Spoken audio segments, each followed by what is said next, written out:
Ihr Dosan-Cobot sackt nach unten, wenn Sie den FreeDrive-Button drücken. Dann lernen wir heute, wie Sie dieses Problem beheben. Mein Name ist Patrick Vujatovic und ich bin Ihr Ansprechpartner für Dosan-Cobots bei All Embedded. Wenn der Roboter absackt, liegt das daran, dass kein oder ein falsches Werkzeuggewicht aktiviert ist. Klicken Sie in der unteren Menüleiste auf Workcell Manager. Ganz links finden Sie den Bereich Roboter. Wenn Sie bereits das passende Werkzeuggewicht hinterlegt haben, können Sie dies hier einfach auswählen und zuweisen. Wenn nicht, dann klicken Sie auf das Plus. Dann unter Kategorie auf Roboter und unter Typ auf Werkzeuggewicht. Geben Sie das Passwort ein und bestätigen Sie dieses. Wenn Ihnen das Werkzeuggewicht nicht bekannt ist, klicken Sie jetzt auf Automatisch berechnen.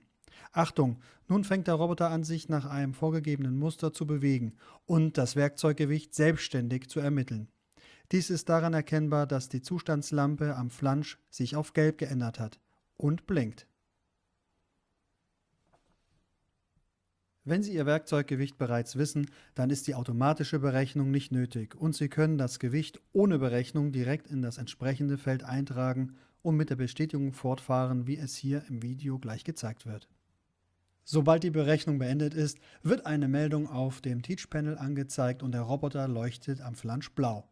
Das berechnete Gewicht ist jetzt automatisch im entsprechenden Feld eingetragen.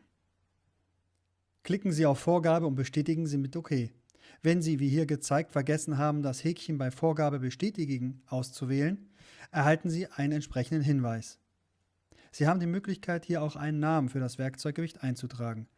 Aktivieren Sie dann den Haken bei Vorgabe bestätigen, klicken Sie auf Bestätigen und registrieren Sie mit OK. Xen Sie die Informationsmeldung weg und weisen Sie das neue Werkzeuggewicht durch Klicken auf die graue Schaltfläche, die dann grün wird, durch Eingabe Ihres Passwortes zu. Wird dieser Schritt nicht durchgeführt, haben Sie zwar ein neues Werkzeuggewicht angelegt, aber nicht aktiviert. Erst wenn Sie es wie hier gezeigt auch aktivieren, wendet der Roboter das aktuelle Gewicht an und sackt beim Drücken der FreeDrive-Taste nicht mehr ab. Wenn Ihnen dieses Tutorial gefallen hat, freuen wir uns über einen Besuch auf www.all-embedded.de.